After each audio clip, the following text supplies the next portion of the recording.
Imagine for a moment that the greatest secrets about humanity, the universe, and the divine were hidden in plain sight, yet deliberately erased from history. What if the very words of Jesus Christ, words that could have transformed the way humanity understood life, death, and eternity, were banned from the Bible? What if the truth about who we are, where we come from, and what we are capable of was locked away, concealed for centuries, because it threatened the power of empires and the control of religious authorities?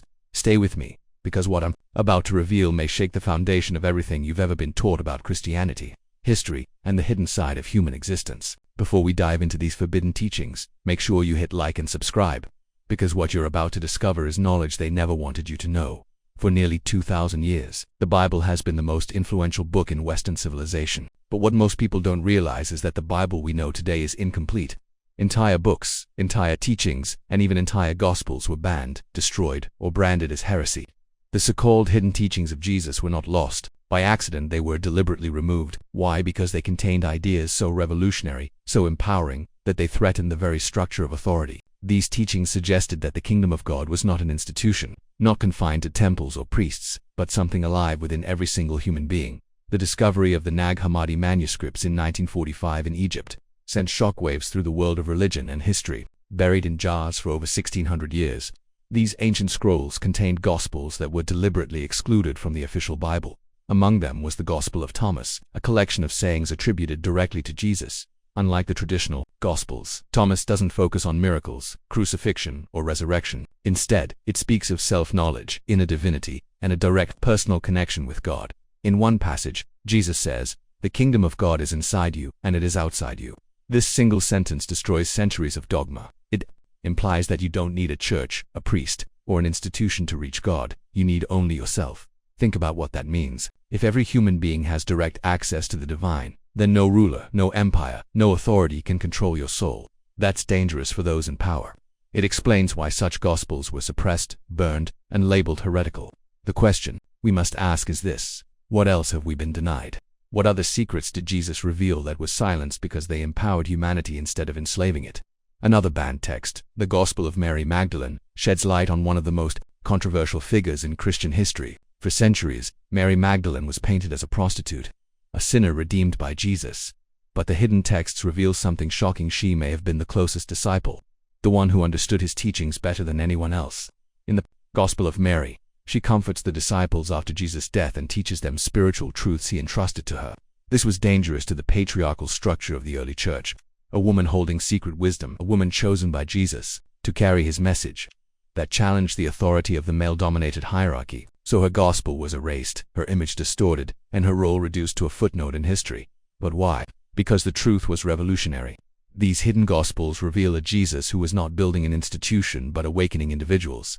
He was showing humanity that the true temple of God is within, that salvation is not about blind obedience but about awakening your own divine spark. And this spark, this light of God, is something every human carries. If this teaching had spread, it would have dismantled the need for intermediaries, for priests, for rulers who claim divine authority. It would have created a world where people understood their power, their freedom, and their connection to the divine. Instead, the official narrative of the Bible emphasized sin, guilt, obedience, and the authority of the church. The message shifted from empowerment to control, from liberation to fear. Now let's dive even deeper.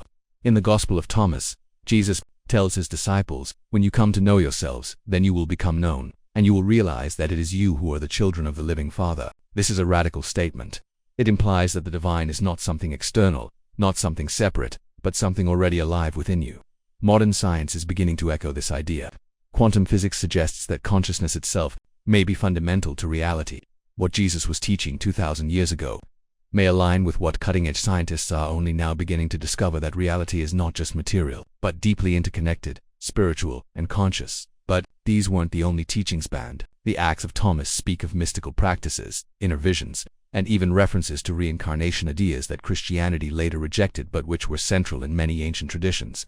The Gospel of Judas, another suppressed text, presents Judas not as a traitor but as the disciple who understood Jesus' true mission. In this gospel, Judas helps Jesus fulfill his destiny by freeing him from his physical body, suggesting that the crucifixion was not a tragedy but a necessary step toward transcending the material world.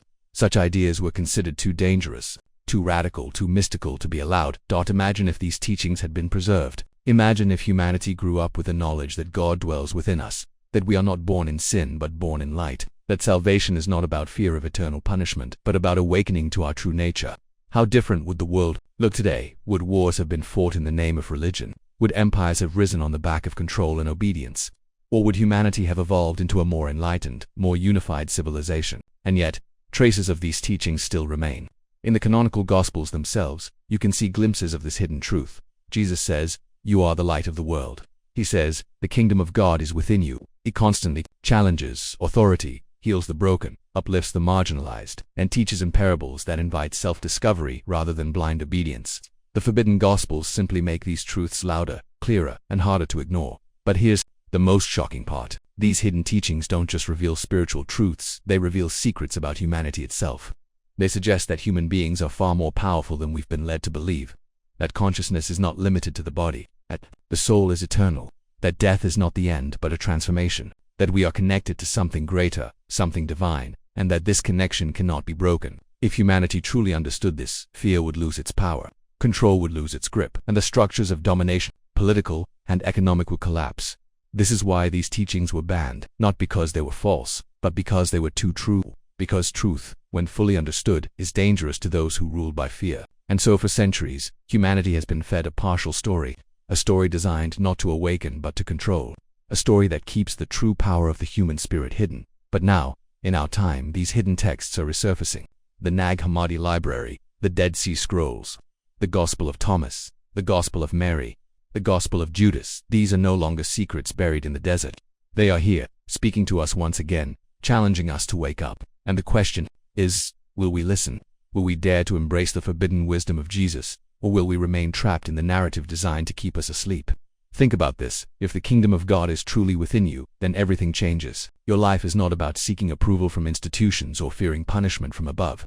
Your life is about awakening to your divine essence. You are not a sinner crawling for forgiveness. You are a child of the divine, carrying the spark of eternity within you. This is the secret they never wanted you to know. This is the teaching that could have changed humanity forever. And maybe, just maybe, it still can.